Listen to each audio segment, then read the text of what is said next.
Bonjour et merci de regarder cette vidéo, j'espère que vous avancez à grands pas sur vos projets, que vous prenez toujours autant de plaisir à vouloir réaliser votre rêve. Moi mon rêve c'est de devenir réalisateur et donc en attendant j'ai créé cette chaîne YouTube, je l'alimente avec des courts-métrages, des petites vidéos à thème, je reviens sur des films qui chez moi ont provoqué un déclic. Et là aujourd'hui j'avais envie de revenir sur les effets spéciaux dans les années 80, dans les films dans les années 80.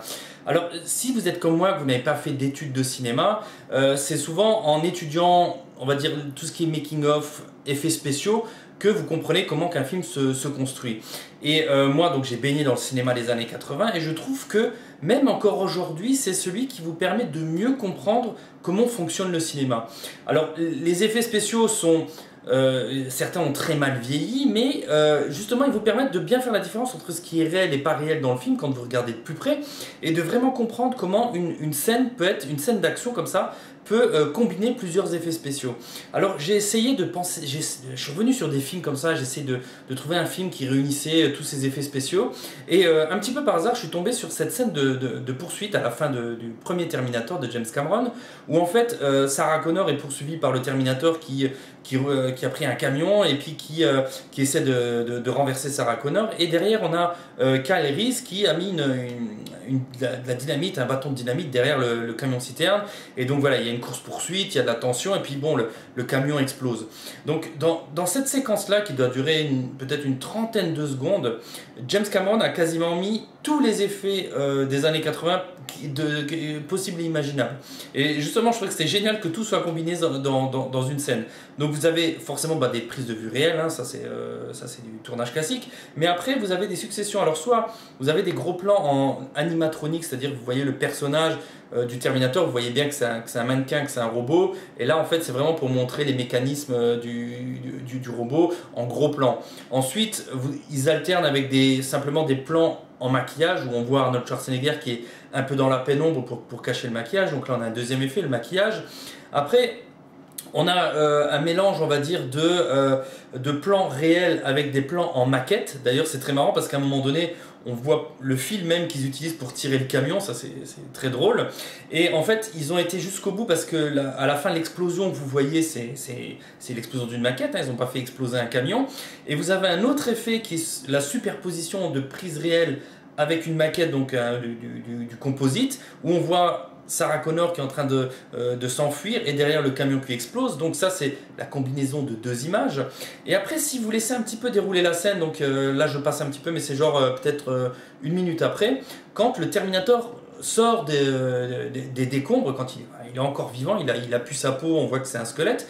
Donc là on a la combinaison de plusieurs choses qui est un robot, hein, tout simplement. Et ensuite, on a du image par image, c'est-à-dire qu'ils ont construit la maquette du Terminator et puis ils l'ont fait bouger au fur et à mesure. Une photo, je te fais avancer le bras, une photo, je te fais avancer le pied, une photo, et ainsi de suite pour avoir un effet.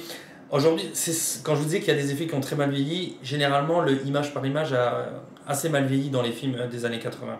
Et je crois que dans Robocop aussi, ça se voit quand le Robocop se bat contre le ED-209, là c'est encore très flagrant. Et donc, et en plus, et en dernier, encore un effet qui est utilisé, c'est un insert comme ça où on a fabriqué le pied du Terminator. Et bon, on peut imaginer qu'il n'y a que le pied et le tibia. Hein, et donc ils utilisent une pièce réelle en fait pour faire un insert et renforcer ce côté réel du robot. Donc vous voyez là-dedans, juste dans cette petite séquence là, il y a tout, c'est hallucinant. Moi ce qui m'a fait rire, c'est que, enfin m'a fait rire, qui m'a fait presque de la peine pour eux, c'est quand j'ai regardé le making of et j'ai vu que quand ils ont voulu faire exploser la maquette, la première fois ils se sont plantés en fait, ils ont tiré trop fort sur le câble et en fait ça a arraché l'avant du camion. Et bon, l'autre il a lancé la séquence d'explosion et je me suis dit mais à ce moment là ils ont dû être vraiment dégoûtés parce qu'ils ont dû reconstruire toute la maquette pour refaire ce plan qui au final à l'écran dure je sais pas moi 5 ou 6 secondes. Donc voilà, c'est vraiment, j'adore voir que voilà, dans une séquence qui doit durer peut-être 1 minute 30, vous avez tous ces effets là qui sont mélangés, qui sont combinés et ça fonctionne très très bien. C'est une scène qui est super bien montée. Il manquait juste un effet très caractéristique des années 80, c'est ce qu'on appelle l'effet de matte painting. Alors l'effet de matte painting c'est quoi? C'est simplement vous dessinez un décor sur une plaque de verre et en fait après vous la placez devant votre caméra et sur votre plaque de verre généralement vous avez laissé transparent un espace et vous allez en fait utiliser cette plaque de verre pour filmer, enfin vous allez filmer au travers de la plaque de verre pour prolonger un décor avec un dessin. Donc là ici j'avais trouvé un exemple dans le film New York 97 où en fait vous voyez cette vue de New York et on comprend très bien que l'eau, enfin ce qui est censé être l'Hudson, voilà, ça c'est réel, c'est vraiment de l'eau. Par contre au milieu de l'écran vous voyez bien que c'est coupé et au-dessus c'est plutôt un dessin. Et pourquoi est-ce que j'ai voulu montrer cet exemple donc, de New York 1997 qui est un film de John Carpenter? C'est parce qu'à l'époque la personne qui était en charge de ces matte painting, donc de ces effets là, c'était un fameux Jim Cameron, plus connu sous James Cameron. Donc c'est un des premiers films sur lesquels il a travaillé et je trouvais que le lien dans cette vidéo était assez marrant à faire et puis j'en suis sûr que peut-être il y a des gens qui n'étaient même pas au courant de ça. Donc si je vous ai appris quelque chose, ça me fait plaisir. Donc voilà pour cette vidéo. Vous avez vu, je trouvais génial que juste dans une séquence, il y a vraiment tous ces effets qui soient combinés.